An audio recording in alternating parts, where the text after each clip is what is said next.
All right, we're back here for another edition of the Combat Corner, Boxing Corner. I don't know what we're calling it. I don't know if you care, but No. I think Combat Corner seems pretty unique. I don't know. I don't think there's any other. Actually, there probably is a million different podcasts out there, but yeah, who knows? Whatever. You're actually doing a class right now, so probably ties into it too. But we have a few things on the agenda. Let's start. I'm pretty much going to be educating each other on fights that we've seen this weekend. Tell me about Hunters.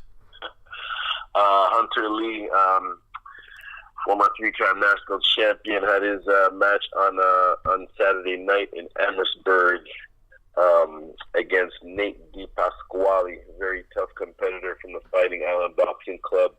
It was a close fight. Hunter won, I believe. I didn't say if it was split or unanimous, but yeah, it was good. You know, Nate, he's improved since the last time that we've seen him. Hunter just showed just a little bit more experience, landed a little bit more cleaner punches, and I thought won clearly. So yeah, he's back on track. This is actually the beginning of the year for boxing, amateur boxing specifically. You know, most people count January 1st as the beginning of the year, but for amateur boxing, we consider the nationals as like, you know, the grand finale end of the year, and then we get a week off, so give them like a week or 2 weeks off, and then when they come back, that's our beginning of the year. So he started off the year, you know, with a win. Yeah, it's kind of like WrestleMania. Yeah. No, I know what you mean. It's kind of like a turning point, you know, and kind of start fresh to get back to nationals next year, right? Exactly, because the tough thing about not just amateur, but boxing in general, or not just, you know, combat sports in general, MMA too, there's no season. It's not like basketball or hockey or other sports where you got a specific start date and end date. You know, depending, you know, if you make the playoffs, you know exactly when your playoffs are going to start and when they're going to be done, and exactly how much time you have off. But you know, boxing and MMA, you can get a call at any time. Just like our boy Kyle Prepelec, that was, you know, he didn't know he was going to get that UFC call. He just stays in the gym, stays ready, stays training all the time. He got that phone call and he was ready. Yeah. Speaking of that, you want to get into his match right Absolutely, man. Yeah. So it's actually kind of funny how how they got him on. It was all like through social media, just like. Was it? Yeah, I guess like you know, obviously that Nordine guy. I can't even pronounce the guy that he was supposed to fight's name. It's like 2 pages long, but like that guy dropped out, so people were going on Twitter and stuff and was like, "Hey, I can fight. I know this guy can fight, whatever." So that's how he got on. And that's what I meant. Wow. Yeah, I know. I thought like for sure like they called him kind of out of the blue, you know, and was like, "Hey, we know who you are, offering a contract," but that's not how it went down. But like at the beginning here, I said we're educating each other on fights that we watch. I didn't see Hunter's, and you didn't see Kyle's, but I seen Kyle's, and obviously you've seen Hunter's. So just like you said before we started recording, everyone says the same thing. He fought hard and well, man, and against a guy that was technically a weight class above him, so obviously much bigger than him. Very skilled guy, very experienced, and he took some very heavy hits, but went the distance with the guy, and you know, kind of just carried out his game plan. So I can't say anything bad about it, you know.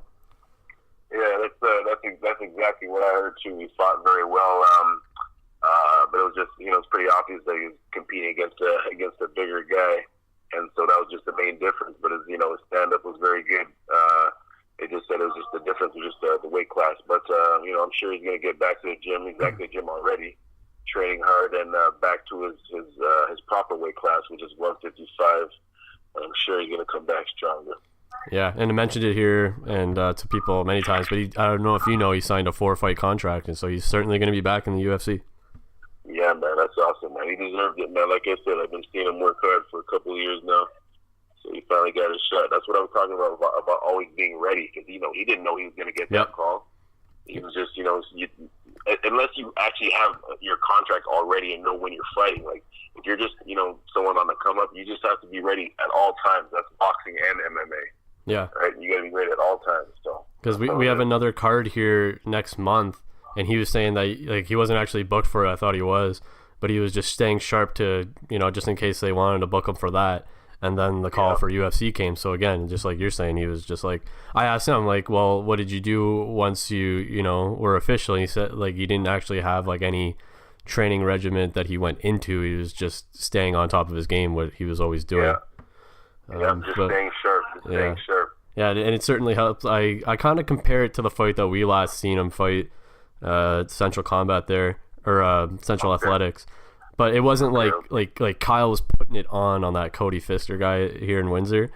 And obviously it wasn't like that against Nordine, but it was just stand up the whole time. It was almost like a kickboxing fight because that Nordine guy threw some heavy leg kicks and a lot of kicks, actually. Okay. Yeah, so you probably wouldn't like that, but... Cool. Is the next fight scheduled yet? No, so he doesn't know. We do have another MMA event coming up on the 15th of June in Windsor, so obviously we'll be talking about that as it comes up, and I'm supposed to be hearing from them. It's called Prospect MMA, and we'll probably see Kyle probably maybe this year, if not early next year, again in the UFC. Nice. Looking forward to it. Yep. So that's pretty much all we got for this week. Yeah, that's all I got too, man. We'll keep you guys updated. Any shows coming up? We got that MMA show in a couple of weeks. As far as boxing wise, we have a couple of shows over in Michigan that we'll be going to. Next tournament is probably the Bronze Glove tournament, which is in mid-June, so a couple of weeks away from there. But yeah, we'll keep you guys updated. That's what it's all about. All right, thanks, Ed.